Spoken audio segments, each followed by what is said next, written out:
और बहुत बड़ी खबर यूक्रेन की राजधानी कीव के पास से आ रही है। कीव के पास मौजूद एक छोटे शहर बुचा से रूस की सेना के लौटने के बाद वहां से रोंगटे खड़े कर देने वाली ऐसी तस्वीरें सामने आई हैं कि पूरी दुनिया सन्न रह गई है। तस्वीरों में बुचा की सड़कों पर लाशों का ढेर नजर आया।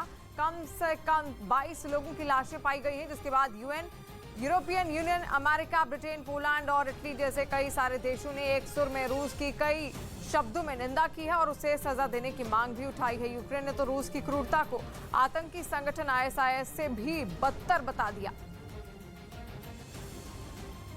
ये तस्वीरें तब सामने आई जब रूस की सेना बुचा शहर से पीछे हट गई। तस्वीर में कत्लेआम का ऐसा मंजर नजर आया कि पूरी दुनिया में रूस की थू-थू होने लगी। बुचा की एक सड़क पर कम से कम 22 लाशें देखी गईं, सैनिकों की नहीं बल्कि आम नागरिकों की। यही वजह है कि यूक्रेन के राष्ट्रपति वोलोदिमीर ज़ेलेंस्की ने बुचा में रूस को नरसंहार का जिम्मेदार ठहराया और यूक्रेन के विदेश मंत्री ने तो रूस की बर्बरता को आतंकी संगठन आईएसआईएस से भी बदतर बता दिया।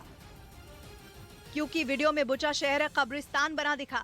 वहाँ बीच सड़क पर, सड़क किनारे, फुटपाथ पर हर तरफ लाशें ही लाशें पड़ी नजर आईं। ऐसी लावारिस लाशें जिनके परिवार का कोई अता पता नहीं। जिंदा लोग भी लाशों को ऐसे नजरअंदाज करके आगे बढ़ गए मानो सामने इंसान का शव नहीं बल्कि बेजुबान बुत सड़क पर पड़े हों। वहीं एक दूसरी लाश एक मकान के गेट पर औंधे मुंह गिरी दिखी, जिसे देखकर ऐसा लगा जैसे मौत से पहले वो शख्स मदद की गुहार में वहाँ पहुँचा हो। और एक लाश तो साइकिल के साथ सड़क पर पड़ी थी, यानी जंग के दिन वो आदमी काम पर निकला था लेकिन कभी घर नहीं लौट पाया। बुचा के मेयर का कहना है कि रूस के सैनिकों ने यूक्रेन के इन सभी लोगों के सिर के पीछे गोली मारी। दावा है कि ये मंजर तो महज एक सड़क का है। इसके अलावा बुचा में करीब 280 लोग कब्रों में दफनाए जा चुके हैं।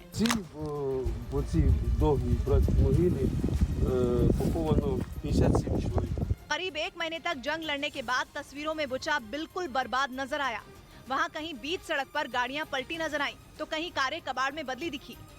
यही वजह है कि अमेरिका, ब्रिटेन, फ्रांस जैसे देशों ने रूस की कड़ी आलोचना की है। रूस पर युद्ध का अपराध मुकदमा चलाने की मांग भी उठी और उस पर और सख्त प्रतिबंध लगाने की धमकी भी दी गई। लेकिन इन सब के बीच रूस पर बंधक बनाकर आम नागरिकों की गोली मारकर हत्या करने का आरोप भी लगा। ये आरोप यूक्रेन की तरफ से लगाया गया, जिसे सच साबित करने के लिए सबूत के तौर पर एक वीडियो भी जारी किया गया, जिसमें एक सुनसान इलाके में बने एक मकान के अंदर कई लोग दिखाई दिए जिन्हें बंधक बनाया गया था। उनके हाथ बंधे थे और आंखों पर पट्टी बंधी थी।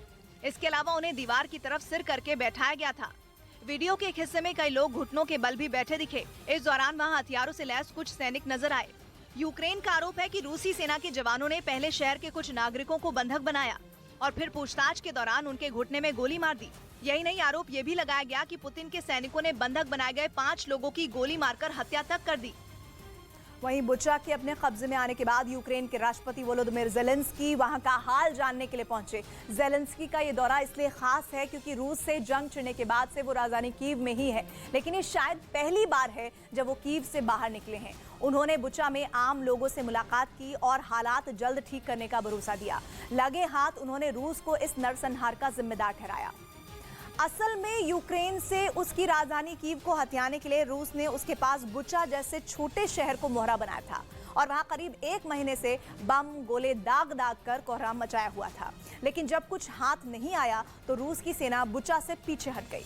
जैसे ही बुचा की डोर यूक्रेन के हाथों में आई, उसने वहां रूस की बर्बरता की पोल खोलने का दावा किया और तस्वीरें दुनिया के सामने ला दी। लेकिन रूस ने बुचा की तस्वीरों को बिल्कुल फर्जी और यूक्रेन साथ ही पश्चिमी देशों के मीडिया की उसे बदनाम करने की साजिश बता दिया। बुचा शहर यूक्रेन की राजधानी कीव के उत्तर पश्चिम में है और दोनों के बीच करीब 35 किलोमीटर की दूरी है। यूक्रेन पर हमला करने के तीसरे ही दिन यानी 26 फरवरी को बुचा रूस की सेना के कब्जे में आ गया था। ऐसे में सैटेलाइट तस्वीरों को आधार बनाकर ऐसी खबरें भी सामने आई हैं कि रूस ने 10 मार्च से ही बुचा में लंबी चौड़ी कब्र बनानी शुरू कर दी थी। लेकिन रूस ने दो टूक कहा कि उसने बुचा शहर में एक भी आम नागरिक को छुआ तक नहीं। उसने दावा किया कि बुचा में जंग के दौरान किसी भी शख्स को रोका टोका नहीं गया। लोग आराम से इधर उधर आ जा रहे थे, मोबाइल फोन का इस्तेमाल कर रहे थे। इतना ही नहीं, रूस ने कहा कि तुर्की में हुई शांति वार्ता के अगले दिन यानी 30 मार्च को रूस की सेना की सभी टुकड़ियां बुचा से निकल गई थी, जिसके 4 दिन बाद बुचा से शवों की तस्वीरें सामने आई। उधर रूस का कहना है कि इतने दिन में लाश अकड़ने लगती है, लेकिन यूक्रेन की जारी की गई तस्वीरों में किसी भी लाश में अकड़न का नहीं है कोई शक। यानी पैदा ही नहीं होती ऐसी स्थिति। तो और रूस ने तो ये भी दावा किया है कि बुचा से रूस की सेना के निकलने के अगले दिन मतलब कि 31 मार्च को यूक्रेन ने किसी भी शख्स के हाथ बांधकर गोली मारने का जिक्र नहीं था। और उधर राजधानी कीव के नजदीक बुचा शहर में रूस की सेना पर यूक्रेन ने आम नागरिकों के नरसंहार का आरोप लगाया है। ऐसा इसलिए क्योंकि इस शहर से पुतिन की सेना के जाने के बाद वहां सैकड़ों की संख्या में लोगों के शव मिले, जिसके बाद यूक्रेन ने रूसी सेना पर बुचा में नरसंहार करने का आरोप लगाया। वहां से आई कुछ तस्वीरों ने तो लोगों को झकझोर कर रख दिया। एक वीडियो में शहर की एक बुजुर्ग महिला घर के बाहर मौजूद अपने पति के कब्र के पास बैठकर रोती हुई दिखाई दी, जिन्हें उन्होंने कुछ देर पहले ही दफनाया था। उनका आरोप है कि रूसी सैनिकों ने उनके पति को पहले हिरासत में लिया और फिर उनकी गोली मारकर हत्या कर दी। उनका शव उनके घर से ही सीढ़ियों के नीचे मिला। उनके साथ 2 और लोगों के शव भी इमारत के तहखाने से मिले। Пожалуйста, я вас прошу, сделайте. Это я говорю. बुचा में कई ऐसे लोगों के शव भी मिले जिनकी पहचान नहीं हो पाई, जिसके बाद उन शवों को एक चर्च के सामने मौजूद मैदान में एक बने सामूहिक कब्र में दफना दिया गया। इससे पहले 10 मार्च को इसी तरह 68 लोगों को दफनाया गया था। उधर कीव में रूसी सेना को रोकने के लिए यूक्रेन के सैनिकों ने सुरक्षा के पुख्ता इंतजाम कर दिए। जंग की शुरुआत से ही रूस कीव पर कब्जे की फिराक में है, जिसे बचाने के लिए यूक्रेन के सैनिकों ने कीव की घेराबंदी कर दी। सभी सड़कों पर रेत की बोरियां रख दी गईं, ताकि रूसी सेना का कोई भी टैंक या बख्तरबंद गाड़ी उसे पार न कर सके। इसके अलावा सड़कों को जाम करने के लिए सीमेंट के बड़े बड़े स्लैब का भी इस्तेमाल किया गया। वहीं रूसी सेना की राह में लोहे के कांटे भी बिछा दिए गए। इसी तरह के लोहे के स्ट्रक्चर खड़े किए गए हैं ताकि कोई भी दुश्मन देश की सेना या कोई गाड़ी या कोई संदिग्ध यहाँ न आ पाए।